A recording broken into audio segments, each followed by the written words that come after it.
What's up, guys? It's Colin here with UpNorthOutdoors. It's been a little while since the last video. To be honest, I just really haven't been working on the truck. Been going to school, trying to work, and my grandpa been on vacation in Florida for 2 weeks, and he's kind of the one I've been doing all the work with on my truck. So he's been gone, and my truck's in his garage right now. So we kind of just took a break, 2-week break on the truck, but he's back now. So I'm heading over there right now, and we're gonna be clocking my transfer case today. We're gonna get that done, and then we're gonna be putting the cab on. So I don't know for sure if we're gonna get the cab on today, but we're gonna for sure try to get that transfer case all clocked up. And we're gonna be doing it without a clocking ring too. So if any of you guys are interested in seeing this, definitely stay tuned. This is actually the first warm day we've had in quite a while. Snow's melting a bit. It's actually in the 30s today, which is pretty nice, but it's gonna drop back down to the teens and single digits at night here in, well, a day. This is just one rare warm day we're having. That means we're gonna be able to get out on the ice soon. Well, people already are out on the ice, but we're gonna be able to get houses out soon. Ice fishing, so I'm okay with the cold weather. So before I show you guys how to clock a transfer case, let me just explain basically the reasoning for clocking a transfer case. Whole point of clocking a transfer case is so your angle of your drive shaft isn't as steep. So when you're getting like to the 9, 10, 11, 12 inch lift mark, your angle in your drive shaft most likely is going to be too steep that it binds up. At least that's what happened with me.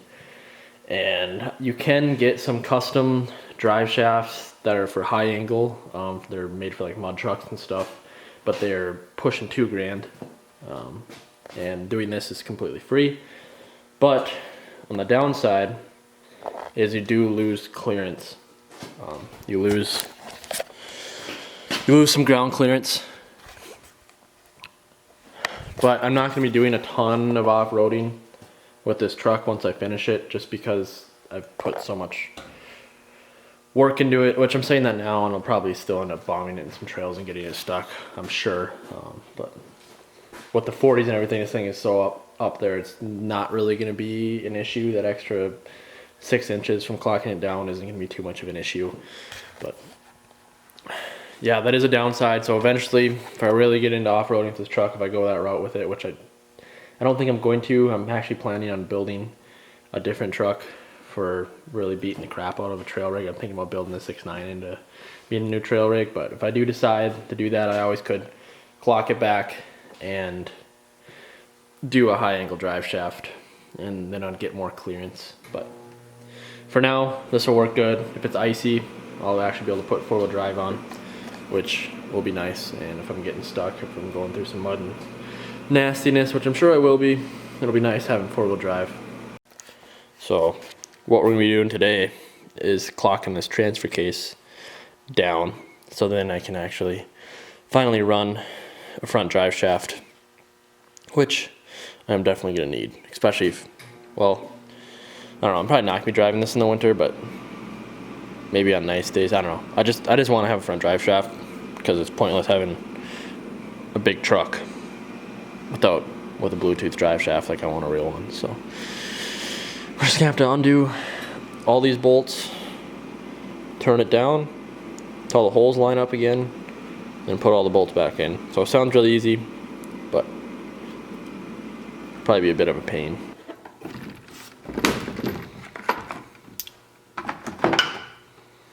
So I'm just gonna start loosening these up.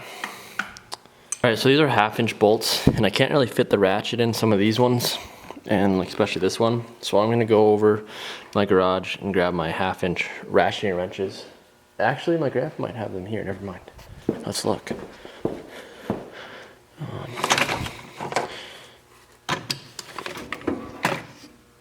Wow. Perfect. Alright, so the first step actually before undoing bolts is you want to pop your linkage off here. So you can actually just get 2 screwdrivers and just pop this piece off of the transfer case. You don't have to bother with taking all that crap off. You can just pop that one off right there. And you got a little wire plug in there too. You can unplug that just so it doesn't get in the way. And then take your vent hose out of here, which I need a new one because this one's broke. This is actually all out of that. This transfer case and transmission is out of that tan truck. So none of this was mine before. And then also, couldn't get it quite high enough, but we got a jack stand here. It's under here, so if this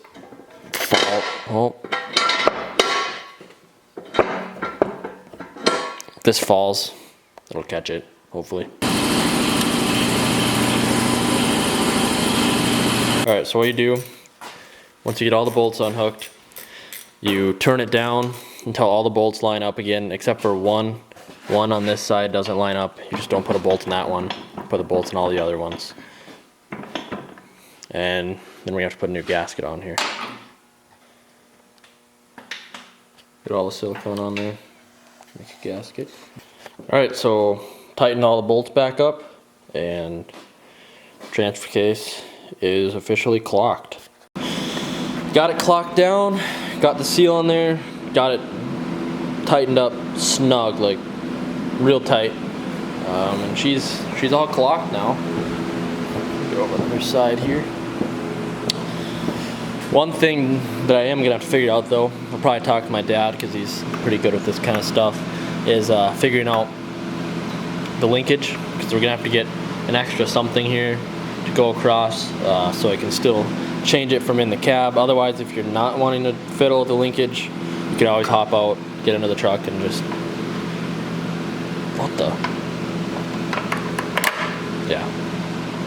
sorry about that.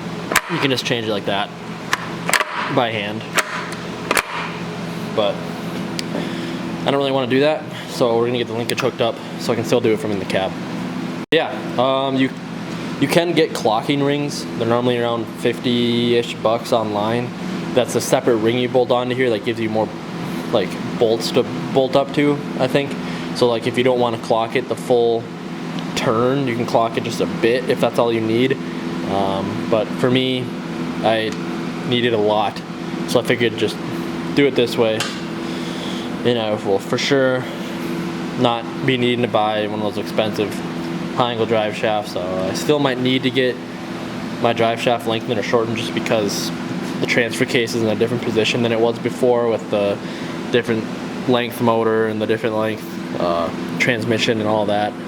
So I probably will have to get drive shaft lengthened and or shortened. We'll see. The back one should be good, I hope, because the back was good on the old one with my lift. How my lift was, it was good.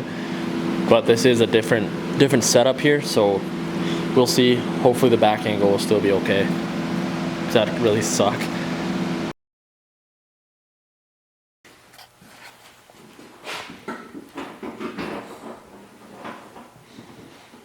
Well, it's nice to have that cab sitting on there.